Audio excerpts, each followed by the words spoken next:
You are listening to the Fancy Free podcast where my guests and I tell our most embarrassing, funny stories so that we all feel less alone in our imperfection and forge connection through vulnerability and humor. I'm Joanne Jarrett, and I'm your host. And today I have with me Scott Soden. Scott was introduced to me by Julietta Skoog, who you guys will remember from a few weeks ago. Scott was born and raised in the Seattle area and spent 18 years in radio in Seattle. 10 of those years were spent on a syndicated morning show on KUBE 93 FM. He co-hosted a sports radio show on Sports Radio 950 KJR AM Seattle for his last 2 years of full-time in radio. Then he part-timed in radio until transitioning to Microsoft, where he spent over 5 years.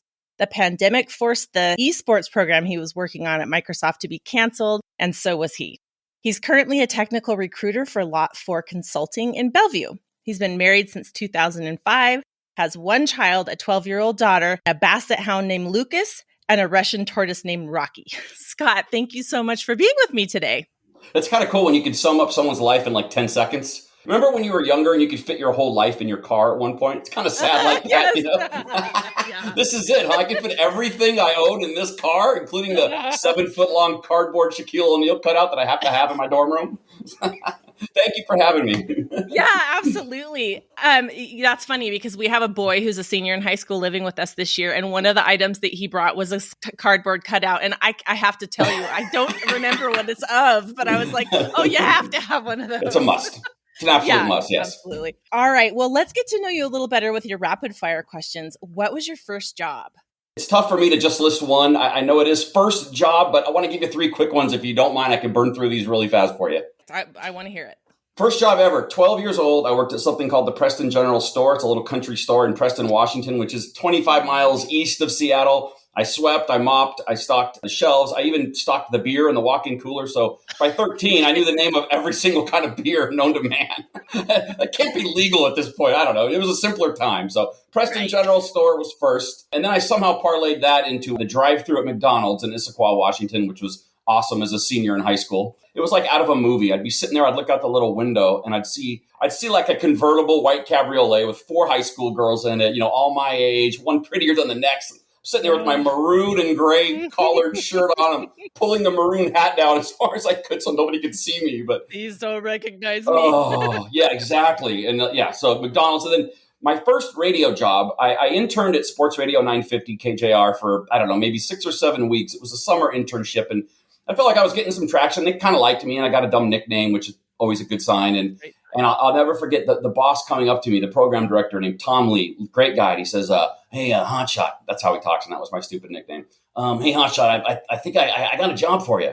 And my head goes right to, well, I'm going to be the new morning show host. They've seen my talent. They've recognized it, and that's it. I've been discovered. Totally. I'm so stupid. Of course not. But so he's like, I need someone to run the board from 11 o'clock at night till 8 a.m., Friday and Saturday night.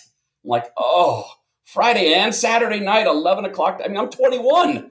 What kind of a social life am I going to have, you know? Oh, and, that's brutal. Yeah. And then he says, it's $6 an hour. I was like, oh, okay. I took it because, you know, at that time, that station was owned by the owner of the Seattle Supersonics named Barry Ackerley. So if I got a check with Barry Ackerley's name on it, I felt like I had made it and I wasn't going to say no. Foot in the door, go from there. Yeah. Exactly right. And that job, to say you could train a monkey could do it is like almost offensive to monkeys. I had to push one button an hour. That was it. Oh my gosh. So you were just lucky to stay awake and be there when the hour came. Exactly right. I mean, I knew a guy that did it before me. He would set an alarm clock like every 58 minutes. So that, to me, that just seemed like torture, right? I mean, every 58 minutes, you got to hear an alarm. So that was my first radio job. And eventually I was able to do a shift during daylight. They needed me to come in from work 10 to noon, 2-hour shift. And occasionally I'd get done with that and I'd go out to my car to get ready to go wait tables, you know, and I'd have a $23 parking ticket on my car. Now, I worked 2 hours at $6 an hour. I don't know how good you are at math, Joanne. Even I know that doesn't pencil. That's not how you get rich in life. It literally cost me $11 to come to work. That's terrible. $12 before taxes. So what is it, like $8.50 now? Yeah, that's rough. I hope that didn't happen very many times. Gosh. No, I eventually worked my way out of that. Luckily, the old spaghetti factory, you know, I could make some money there waiting tables. So those are the jobs I wanted to tell you about. That was my first radio job. I love it. Okay. Have you ever met a celebrity? Well, being in radio, you meet a lot of them, especially sports radio athletes, like all day long. But I want to give you three that kind of jumped out at me that I just never in a million years thought I would ever meet. The first one was Mr. T.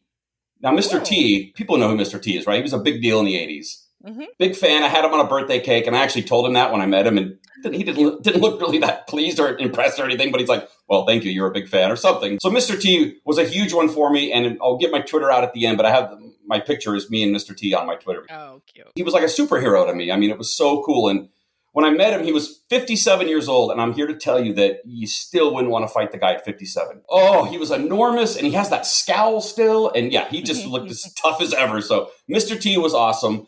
The next one, I was filling in at another news station called 97.3 in Seattle, and I was doing just a talk show, and I'm about to go to break, and I look over, and I see the producer walk in with a guy named Henry Winkler. Mm-hmm. Henry Winkler, to people my age, was the Fonz on Happy Days, and for about a 2-year span, he was the coolest guy on the planet. I mean, the Fonz was everything. Yep. So now I'm looking over, and I'm like, okay, now I got to pivot to an interview with Henry Winkler. I have nothing in front of me. And I eventually asked him about, the whole jump the shark thing. Are you familiar with that term? No, enlighten me. So if something jumps the shark, that's the moment something good got bad. For instance, it came from a Happy Days episode where they're all in California, and the Fonz is going to water ski up a ramp over a tank with a shark in it, with his leather jacket on, by the way. So a lot of people point to that episode as that's when the show jumped the shark. And you can say it about other things too. Oh, okay. So I asked Henry about it. So maybe he would be offended. I don't know. I was curious what he thought. And he said, well, just so you know, that the show actually was #1 for 2 years after that. So there you go, in my face. Anyway, I've heard people say he's the greatest guy in Hollywood, the nicest guy. And after talking to him on and off the air, I can see why. He was absolutely as delightful as you'd ever want to meet. Oh, that's great. Yeah. Interesting. Okay. Who's your third celebrity? I was doing the syndicated morning show you talked about out of Seattle, and our co-host was on maternity leave for a while. So we were trying to get other people to come sit in either for the day or for the week. And the timing worked out that figure skater Tanya Harding, familiar with Tanya Harding? Yes. Okay. So Tanya Harding wanted to come in and do an interview for a day. And we said, well, why don't we just have her sit in the whole week and she can read the news. She'll just be our co-host. And she checked her schedule. Turned out she was free. So she sat in the whole week. Right? And while she was there, she was very smart. She set up a bunch of appearances around town to sell $20 headshots or something, and make a couple bucks while you're in town. So I was volunteered to drive her around to all of her appearances because I lived in the city and, I wasn't married and have kids or anything. So whatever, fine, I'll do it. It's me and Tanya, like in my Dodge Durango. It's me in the front, Tanya's to my right, and then her manager and a security guard we hired are in the back. And we go all over the place. And so I got to know Tanya pretty well after spending a week with her. And I'll always have a special place in my heart for Tanya for this reason. She had an appearance in Renton, Washington, which is just south of Seattle. And my mom, who was a huge figure skating fan, lived in Renton. So I said, Tanya, is there any chance we could stop by and just say hello to my mom? I'm telling you, she's a huge skating fan.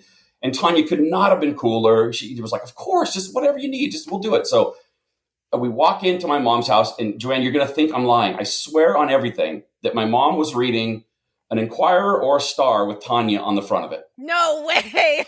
I swear on everything. I'm so mad I didn't get a picture of that. Right. I didn't know if Tanya, I'm sure she didn't, I don't know. She's probably got a weird relationship with the tabloids. I don't know. I just didn't, Yeah, you're trying to be cool. I get Exactly right. We're standing there, and my mom, she's not from that world of famous people. What are the chances she's ever going to meet anyone famous? Let's just have her be in her house. So she's standing there, and I think she had like a dusting of shock because she couldn't get any words out. Like her mouth is open, but there's no sound. Tanya was so sweet. She puts her arm around her. It's like, it's okay, whatever. And all my mom could say was, she's so pretty. That's all she could get out. That's cute. It was really sweet. And I had this great picture of Tanya and me and my mom. And, when that movie, Tanya came out, I was like, I don't know if I want to watch this. I know what I know of her, and I'll always love her for that. And That's my opinion of Tanya. And the end of the story is that she kept telling me about how cool her hotel room is. It's like an old school feel to it. And you should see this hotel room. And she did ask me to come up and see her hotel room on the last night. Now, this is not me saying that every woman who's ever come across me can't resist me. That's not what I'm saying here. Maybe she wanted company. Maybe that's it. Maybe I'm just blowing too much into it. But I did have a girlfriend at the time, and I did decline to go see what Tanya Harding's hotel room looked like. So there you go. Good for you. Yes. So you've decided to see the best in Tanya Harding, and you put your best foot forward to Tanya Harding. That's right. Yes. No matter how many hubcaps she throws at other humans, I have my opinion of Tanya, and that's the way it's going to be. But no, she was so sweet. Yeah. Oh, that's so cool. What a great story. Thank you. People are so much more complex than their seediest story, you know? Yeah. Okay, if you had 24 hours in your home alone with no pressing to-dos, what would you do? This is easy. I don't think I've ever been bored a day in my life, especially at home. If I could have YouTube, I could do 2 years in prison. Like, no problem. It sounds kind of nice, actually. In a way, I work out, I get big arms. Somebody brings you your food. I want to be in solitary. Bring me my food. Leave me alone. Totally. With my YouTube. The food's going to suck, so you'll lose weight. You ain't going to eat it, really, you know? Yeah, you'll come out looking awesome. A little pale, but... Totally. The internet, forget it. I could just spend all day on YouTube or, Netflix, whatever. But then I'll go upstairs and, oh, hey, there's my electric guitar. Let's play that. There's my drum set. Oh, hey, there's an Xbox. Oh, hey, it never ends. So if I'm home alone, I love to jam out on my guitar and drums because my wife and my dog and my kid hate it. So. Oh, that's awesome. All right, what was your first live concert? His name is Sananda Francesco Maitreya, but he was born Terrence Trent Howard and went by the stage name Terrence Trent D'Arby. Oh, wow. Are you familiar with Terrence Trent D'Arby? Yeah. Okay. So I invited a fellow 7th grader who I had a crush on and it still didn't work. Oh, darn it. That was a really huge offering. I'm surprised it didn't work. As am I. Your loss. But honestly, we're friends on Facebook and I don't think she's into men. So I don't know that it would have ever worked. Right. Okay, well, she friend zoned you. That's all the concerts in the world ain't going to make that happen. So what are you going to do? Right? Yeah. For those that aren't familiar, Introducing the Hardline, according to Terrence Trent D'Arby, was from 1987. It was an absolute smash. I don't know if you remember the singles were If You Let Me Stay, Sign Your Name, Dance Little Sister, and the number one song in the land, Wishing Well. So huge record. And that was a huge song. But yeah, Terrence Trent D'Arby, that was my first concert, and the poor guy just kind of fell off after saying his album was as big as Sgt. Pepper's. Okay, now as soon as we get off here, I'm going to have to Wikipedia him and just find out what's going on, because I'm curious like that. Well, as you know, the point of this podcast is to share your embarrassing stories so that not only the listeners remember that they're not alone, but that we demonstrate the kind of connection that can be made when we share these stories with each other instead of being ashamed of them and hiding them. So what do you have for us today? What are your not so fancy moments?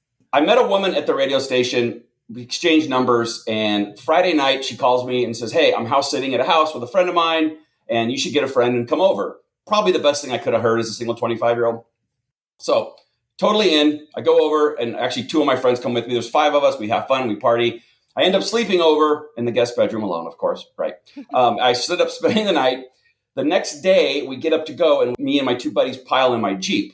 Now, at the time, I had one of those cell phones that has the buttons that, that kind of stick out. They're not flush up against, what I'm saying. Actual buttons. Yes. There you go. Actual buttons. Yes. And for whatever, by the way, it had that little plastic antenna you pull up, which I swear was a prop. There's no way that thing did anything, right? I mean, it feels so important pulling it up and flopping your flip phone apart. I know. You tell me I pull up 3 inches of plastic, now I have great coverage all of a sudden? No way. That was just a prop. Anyway, so I throw my phone in the cup holder like I've done a bunch of times. And for whatever reason, the top of my cup holder, where the top and like the side come together, that little lip, was the exact height of my talk button. The button that, if you want to call someone. So I had been burned by this before. I'd left a few messages or called people on accident. And so I throw my phone in there, and the 3 of us take off back to Seattle, 15, 20-minute drive. And of course, I'm not proud of this. I like to think I'm a more mature person than I was at that age. And we start kind of talking about the night's festivities. Oh, boy. Yeah, in an ungentlemanly way, if I could put it that way. Turns out that my phone had dialed her number because she was the last one I called, and she didn't answer, but there's a 20-minute voicemail of our entire car ride. Oh, my gosh. Ugh. She calls me and says, hey, nice voicemail. I'm like, what? I couldn't, I know. What? And then it hit me, and you know that feeling you get, which is kind of, my friend and I used to call it the woo feeling when you get in trouble, that just goes woo right through you. Feeling, God, it's awful. Oh, I hate that. The moment of terrible, devastating realization. Yeah. Oh. So like if Joanne told a mutual friend of ours that I said something bad about her or him, I could kind of get out of that. I could say, nah, Joanne's crazy, or I didn't mean that. This is my voice. The voice she listens to every day on the radio. Like, from no my getting phone. out of this. I'm hemmed up. I just had to say sorry. That was rude. And the good news is we actually did hang out after that. So apparently she was able to move on from it. Wow. Okay. Yeah. That was big of her.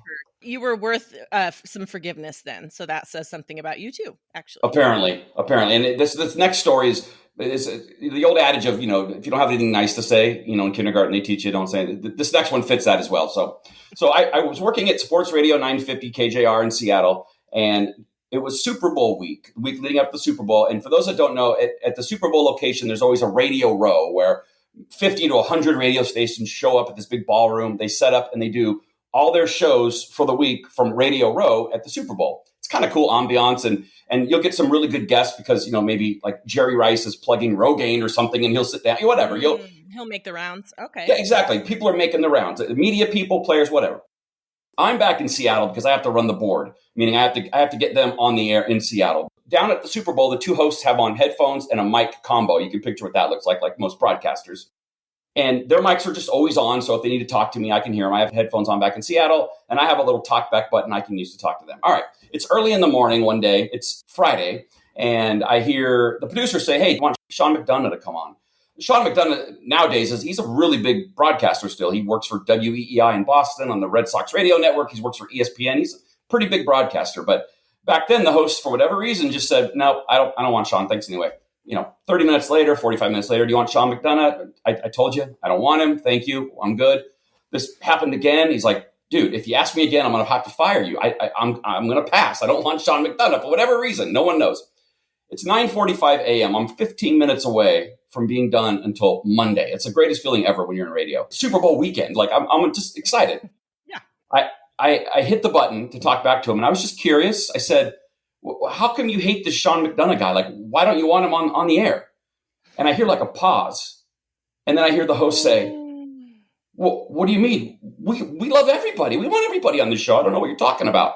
And I'm thinking to myself, that was kind of weird. So now we're coming back into the show, and I hear the host say, welcome back live from the Super Bowl. It's Mitch in the morning. Sitting down with us now is Sean McDonough. How are you, Sean?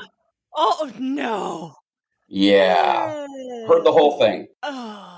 The details of the story differ from me and the host, Mitch. We've talked about it recently, but we get to the same place. And Mitch actually told me that the minute Sean heard that, I should laugh, I should be crying. The minute Sean heard that, he slowly takes the headphones off, looks at Mitch and goes, do you want me to leave? Oh, how sad. Oh. The worst. Oh, man. If we were to call Mitch right now and say, Mitch, what's the most embarrassing moment of your, he wouldn't even hesitate. He'd say, the Sean McDonough thing. There isn't a close second. Brutal, awful. He still isn't over it. I mean, we do a podcast together now, so he's over it, but he still can't even really joke about it. Awful, and how can you handle that in the moment? Because you are dealing with your own emotions, but you're trying to make this other person feel better. Furthermore, you're live on radio, right? I mean, that's how? Right. I know. And that's probably why he still hates me for it. But yeah, that was that's a good lesson about just keep your mouth shut. And by the way, I had 15 minutes left. Now I want this interview to go on for 4 hours because I know the minute it ends, I'm getting lit into. It's going to be bad. So yeah, he did light into me, but it was warranted. Oh man. That's rough. Brutal. That's a hard way to learn that lesson. All right. I have a brand new job at Microsoft. I'm into it 6 weeks. I love it. It's working in esports. My job is to find the casters that call the action for our Forza Racing Championship, just like you would a football game. You'd have a play-by-play. So my job is to find the on-air talent for our esports tournament. I find this woman named Jessica Chobot. I think she's a huge talent. I tell my boss, she's like, I agree. She's probably expensive, but let's fly to LA. Let's meet with her and her agent, and we'll talk. Great. Day trip to LA with my boss. 6 weeks into this job. Nice. Everything goes well. We get back to LAX. You go through security, which is such torture because you're holding onto a laptop, you got shoes and a belt, and you just feel like discombobulated, right? Who hasn't done that? And you feel rushed because it's not like you can stop and get sorted because stuff's still coming, like the old I Love Lucy chocolate scene, So it's a conveyor belt. It's like that's right. It's that feeling when you should have gotten a grocery cart in the grocery store, but you're too far in to go back now, and so you're just juggling. And that's exactly right. Yeah, you're just so I have all my stuff, and I find this little bench area, and I sit down. I get everything. I'm good. We go sit down by the gate. 40 minutes till our flight leaves. All right. My boss is on her computer doing work, of course. That's her. So I want to pull my laptop out to pretend like I'm doing work because she is.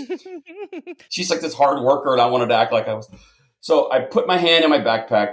No laptop. Oh, so I'm like, okay, there's one more pouch. Don't panic yet.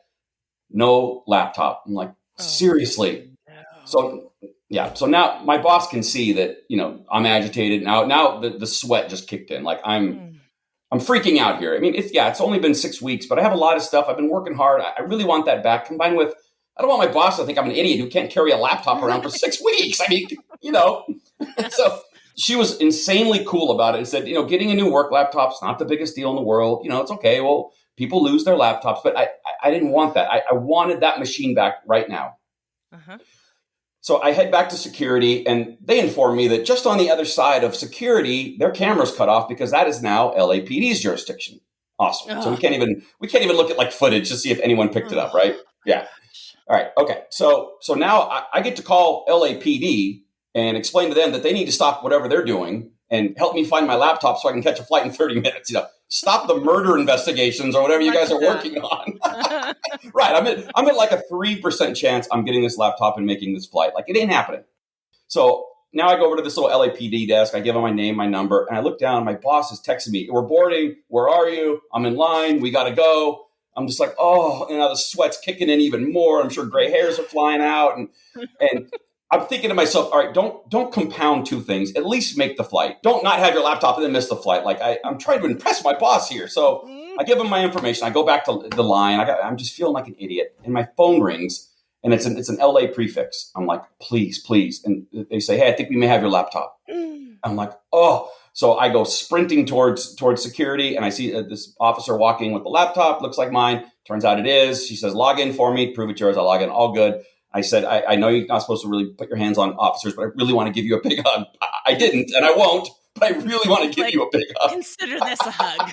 Exactly. Like, I'm going to hug you with my eyes right now. I've never been more grateful to a human being in my life. So it's all good. But I got to tell you, my coolant system did not stop for like 90 minutes. Like, I could not stop sweating on that plane. I just couldn't calm down. I was so freaked out. 90-minute hot flash. Yeah. I hate that feeling. You're just like, I am surely steam is visibly rising from the top of my head. And it's people think like, well, that's a happy ending. It is, except for my boss doesn't then gain amnesia and forget all that I had to go through, right? So I'm not even, if you know what I'm saying. I'm still in the negative a little bit. Oh, gosh. It reminds me of the time that I thought I lost my purse in the Chicago airport, and I'm running around like a lunatic screaming, "Who stole my pink purse?" Right.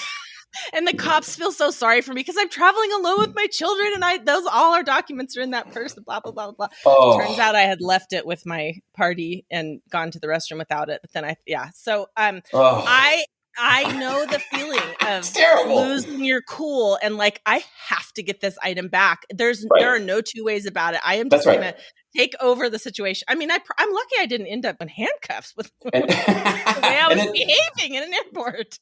And at that moment, every single person you see is a thief in your mind. Yes, exactly. I was like, why would somebody do this? It's a pink purse. I need that for my kids. Right. And by the way, the person, somebody nicely turned mine in. Like, I mean, what are the chances somebody at LAX is going to actually turn it in and not just take it with them? I'm sorry, humans. I have exactly underestimated your kindness. All right, last one. So you went to the University of Washington, is that right? I did. You did. Okay. So every year there's a spring game you might be familiar with. So that means that the football team scrimmages themselves, offense against defense. It's free. Fans can go watch the game. Then after the game, the players are mingling on the turf, and you get to go down and take pictures, autographs. And there's kids down there. It's a cool thing for them. They get to run around on the field the Huskies play on, and it's a really cool time. And we had the rights to the games at KJR at the time, and so I probably see coworkers. And I had a 2.5-year-old daughter. She was old enough to walk, but still in diapers, whatever age that is, and 17. No, I'm just kidding. So she was probably like 2.5 or something. She's like, Dad. I wish she was here to hear that right now. So I'm like, I'm going to take my daughter down there. I'll see some coworkers. We'll have a great time. We'll get out of the house. We'll go to a cool lunch place in Seattle. It'll be great. Mom gets 5 or 6 hours alone. All good. We're heading across the floating bridge, the I-90 floating bridge, and we see the Lake Washington, the water. I'm trying to get her excited, like, oh, look at the water. We're almost there. I'm so excited. And she's a pretty excitable kid and was always down for anything. And she's got a look on her face that looks like someone's holding a rotten egg under her nose. And I'm thinking, all right, maybe she just woke up or something. Whatever, it's fine. We get to the game. I'm carrying her in, and I get a whiff of something that almost knocked me over. It was horrible. Like, it not man-made. A human could not produce this. So there's construction going on, and I'm looking over. I'm thinking, okay, maybe they hit a sewer line, or it's bad. So we walk a few more minutes, and now it's worse. I mean, it's the kind of smell that could singe your eyebrows. Like, it's awful. So I'm like, please, no, this is not happening. So I do that move that, that all parents do where you take a little peek to see what's going on back there. Except for I didn't have to take a peek because it was actually on her coat. It was on the bottom of her little pink coat. And, oh, gosh. Right. So now I'm just in panic mode. I'm like, forget the game mode. Like, I got to fix this. And of course, me being me, I didn't have an extra set of clothing. If my wife would have come, prepared. Yeah, exactly. Like, my wife would have had an extra pair of clothing. She would have had like a holiday dress and maybe a Halloween costume, or something too. But yes. Me, luckily I brought the diaper bag, but that's it. That's all I got is a diaper bag. And whatever's in there is just whatever your wife left in there the last time she put the diaper bag down, right? Exactly. Totally. I mean, there could have been nothing in there for all I know. Like, I just grabbed it. Like, this was the survival kit, the baby survival kit. So you have to pack it before you leave the house. Yeah. Well, now I know. Right. I thought there was like a diaper bag fairy that filled it up every night as we sleep. So now I have my hands under her armpits. I'm holding her out in front of me, walking back to the car.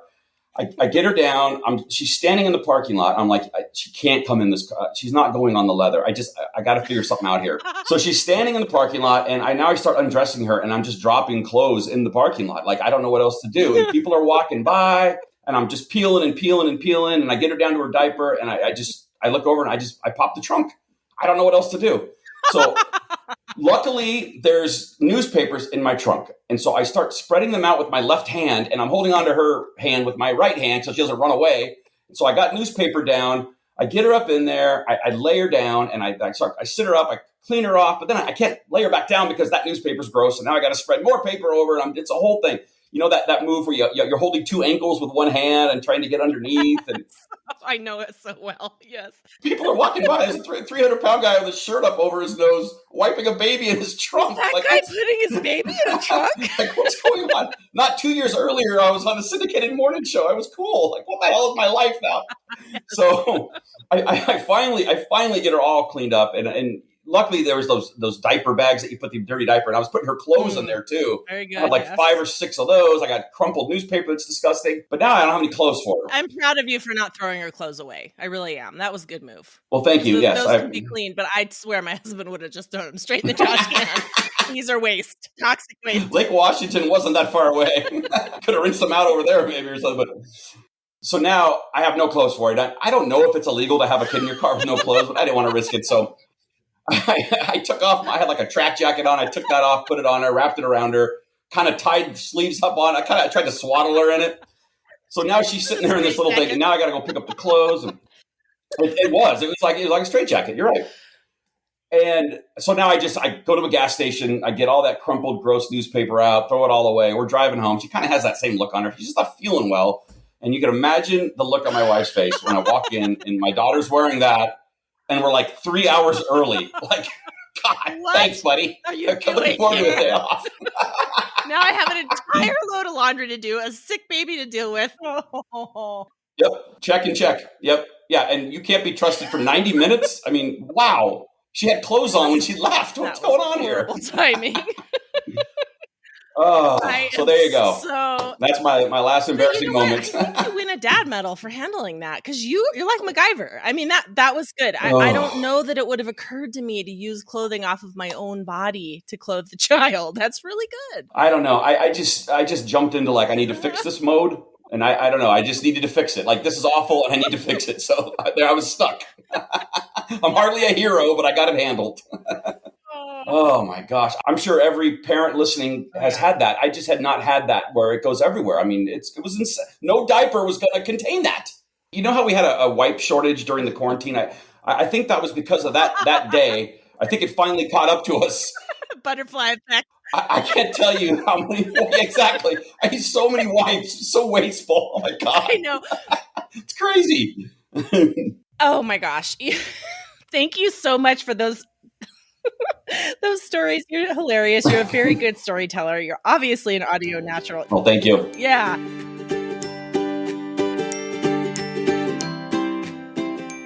It's time to talk about life hacks now. Do you have a life hack for the listeners? I do, and I'll leave my mailing address for all the thank you cards that will be piling in when I explain this to everybody. Now, I'm sure there's some people that already do this, so I'm sorry if you already know this, but how to pack a diaper bag. That's a great one that I wish I would have thought of 10 years ago. I don't know, right around there. So I don't know how you feel about a grilled cheese sandwich. Are you a fan? Yes, comfort food galore, but Okay. all are not created equally. You are totally correct. So when one makes a grilled cheese sandwich, typically they build the whole sandwich up, right? They put all their cheese in the middle, and then it looks like a sandwich, just not cooked yet. And then they put it in the hot pan with butter or oil, whatever you choose. And then once they do that move where they check underneath and perfectly toast, and they flip it. Okay, I'm here to tell you that when you make a grilled cheese sandwich, you do both sides at the same time. That way, there's no flipping, and both sides are equally toasted. And the cheese melts better because there's less on each side. It's a less of a cheese load. It's brilliant, right? And then once they're done, you marry them. Next stop, Cloud 9. My mouth flew open and I threw my pencil down. Honestly. Okay. That is brilliant. I swear to you that my mother and I were having a grilled cheese sandwich conversation not 1 month ago. And I was like, Mom, she's like, how do you get the cheese to melt without burning the bread? And I'm like, duh, you put it in the microwave first. But your solution is much better. Yeah, because once you microwave it, then it kind of changes the consistency of the bread a little bit. It just feels wrong microwaving a grilled cheese, Oh, that's brilliant. Yeah, totally. Oh Both sides, same time, it'll change your life.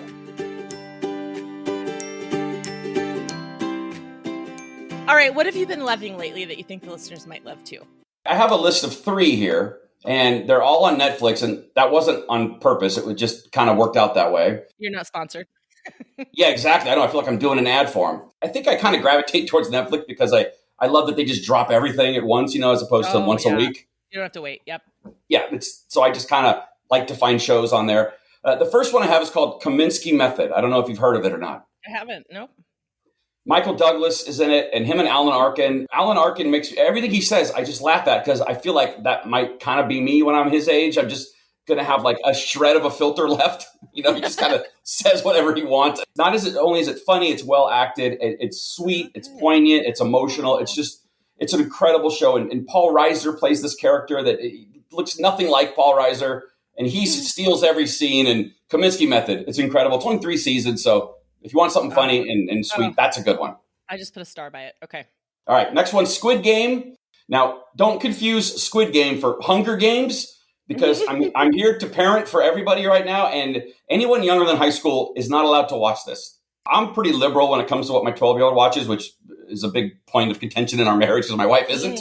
I'm telling you. So if this guy's saying your kids can't watch it, your kids can't watch it. All right. Okay, good. Because I have 2 18-year-olds and a 16-year-old, and we're on the fence. Because I'm more like your wife, I think. Did you watch it? No, but my kids brought it up as something that we might like to watch as a family. And then I went straight to commonsensemedia.org because that's my go-to for checking out. And I was like, oh, we can't watch this. I mean, Scott and I could watch it. And we're always looking for something that just the 2 of us can watch too. We're waiting for Yellowstone to come back on. Did you watch the dubbed or the, what are those words on the bottom of the screen? You know what I'm trying to say? Those are called subtitles. And yes, and I'm not here to read. I'm here to watch. So I went with the hokey overdubbing. It's pretty bad, but you just sort of get used to it. That can bump you a little bit because, they're not the greatest actors in the world. So it's good, but violent. And I was watching it. I was on the 3rd episode and my daughter comes down and I pause it and like, what do you need? And she says, what are you watching? Squid Game. Oh, I heard about that. All my friends are going to, I'm like, no, I don't want your friends or you or anyone watching. No. You can't even unpause it until you leave the room. Exactly. No, you're not watching this. This is crazy. So yeah, Squid Game, not for kids. It's sort of like, if you remember the old Arnold Schwarzenegger, the Running Man, where the humans are involved in a game show and it's fine. It's kind of like that. It's very, very good. All right, the last one, Midnight Mass. Now, this is not one that I'm going to tell everyone that they should watch because it's if you don't like horror movies, this has like a real horror aspect to it. It's kind of gory. And so, but if you like horror movies, I really enjoyed this. And it can lull you to sleep with a lot of dialogue. And then you get slapped across the face with the scariest thing you've ever seen in your life. Don't zone out because you will get got. Let your defenses fall. That's right. I'm like, wow, that was scary.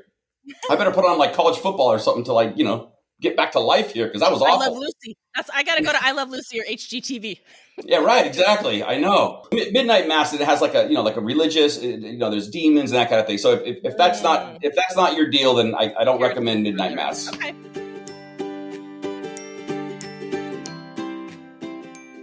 Do you have a crazy coincidence for us?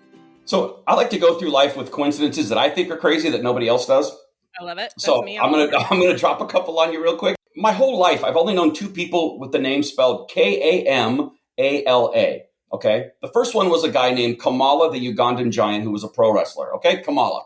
Now, the next one is Kamala, Vice President of the United States. That's the only two I've ever heard of in my life. There may be more out there. There's only two I know. Okay. Kamala, as we know, her last name is Harris. Now, the person, turns out he's not really a Ugandan giant. His name is James, and he's from Cleveland. But, James's last name is also Harris. What? How is that possible? And why are people not more impressed by that like me? Clearly you're not either. I am convinced that she is named after him, and the universes have somehow rearranged themselves. Okay. Awesome. Okay. Now, here's one that I think you'll dig. Can you picture the band ZZ Top? I can. Okay. Not their music, but when you look at ZZ Top, what do you think about? Yeah. What do you think of when you see them? 80s hair and tight leather pants, and I don't know. What about long beards? Yes. Okay, they both have, for those that don't know, it's a three-piece band. It's Dusty Hill, rest in peace. He's the bass player, enormously long beard. The other guy, Billy Gibbons, enormously long beard. He plays guitar and sings. Any idea what the name of the drummer is in that band? Beard. His name is Frank Beard. How do we not think that's cooler than we just walk around life not talking about that? Why are we not all talking about this? Why does that not lead off every newscast? That's the coolest thing ever. We find the exact same things interesting and hilarious. Okay. That's crazy. That's How's awesome. it possible that his name's Frank Beard? Okay, anyway, this is kind of stuff that I go running to my wife and tell her, and she'll say, oh, yeah, there you go. Like, no, it's cooler than that. Put it in your pipe and smoke it. Like, I know, really? this is amazing. Come on, throw me a bone. Oh, I know. I have a lot of those, but the one that affects my life is that my wife and I's high schools that we went to are 11 miles apart, but she went to high school in a place called Bellevue, Washington, which has like 5 or 6 enormous high schools. And that borders Redmond, Washington, that has a couple of big high schools, and Issaquah. We all kind of border each other. So to say that we went to school 11 miles apart, it doesn't mean we know everybody from, you know what I'm saying? Like, we didn't grow up in Hoosiers where we know everybody in the county. Right. We didn't know each other, obviously, because we went to different high schools. And I played in a football game my senior year at Interlake High School that she performed at as a drill team member. On the same field, the same night, which I think is so cool. Yeah. Oh, I love that. My husband and I went to different high schools, and we didn't meet until after college, but we're from the same hometown. And I tell you, when I get to heaven, one of the reels that I want someone to play for me is times Scott and I were in the same vicinity before we met. Because it has to be like, there have to be times. And I'm just curious about that. I hope I still care. There's a mall called Bellevue Square. It's a big shopping mall, and I waited tables at a place called Jungle Gyms at the same time that my wife worked across the way at Zippity Zoo that's like sold stuffed animals. But I too want that. I want to see the footage. We had to have walked by each other at some point. Yeah, I want to see the montage, and I know that it's going to exist in heaven. Yeah, okay, very good. First I'm going to go with the JFK thing. I got to know what happened there. But then I'll go to my wife and I. The first thing I want to know, this is really creepy, and this shows you a little window into my weird mind, but the first thing I want to see is the reel of how many times I've been in the same vicinity of a serial killer, because I'm real curious about that. Like, where are they? How often are they around? What do they look like? You know what I mean? I love it. I want to know about near misses of other types, because I don't want to know about them here on Earth. That's way too scary. But once I'm, in my final destination, then I should, be very curious to know how many times I almost ended there prematurely. I like that trope in like 80s movies where like a stalker would be after a family and they're having trouble getting away from him. But then they're shuffling through old pictures and there's them at Disneyland. But in the background, you see him. I love that stuff. That's so cool. Yeah, exactly. This is why I am never bored, because I think of these things. That's what as long as books exist on the earth, why would you ever not have something to look forward to? So yeah, that's right. That's right. Yeah. All right. Well, tell us what you're excited about. That's an upcoming thing for you. Well, I just started at a new job. It's a startup company, and it's called Lot 4 Consulting. If you don't mind me giving a quick plug. It's a full service staffing shop focused on permanent placement, contract to hire, and staff augmentation in the tech world.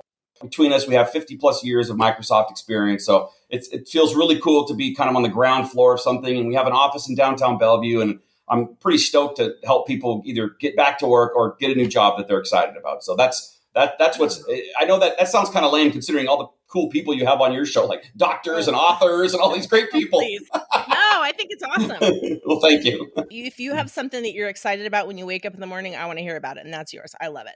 I appreciate that. Thank you. Yeah, I'm excited. I want to give good news to people too. You got a dream job. There you go. Enjoy. Oh, yes. Okay. Tell the listeners where they can find you online. Before I do that, I have to give you my favorite joke really quick. I think you'll appreciate this. Please do. Okay. I don't know if it's my favorite. It's just one that's been in my head for a while, and it's from Norm Macdonald. Why is it that dogs always go running to the door when someone knocks? It's almost never for them. The almost is the key. It's almost never for them.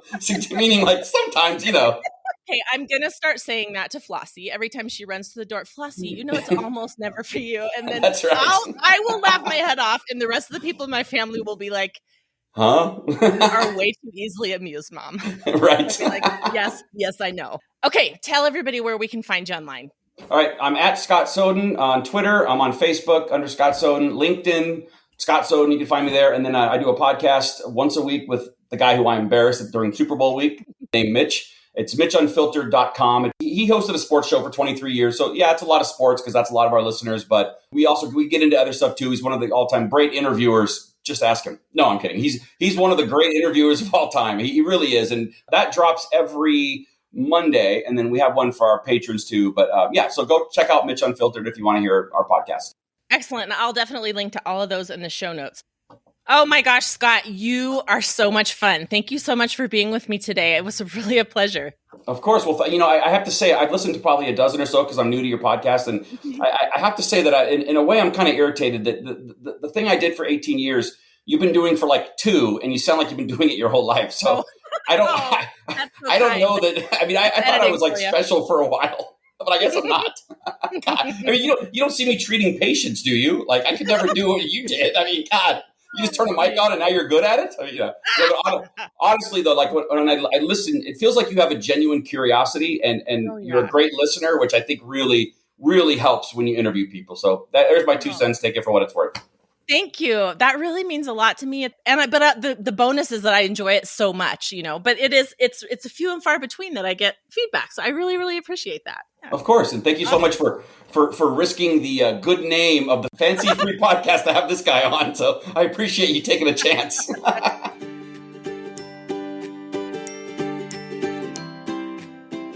Oh my gosh, you guys, that was so much fun. And thank you so much for listening today.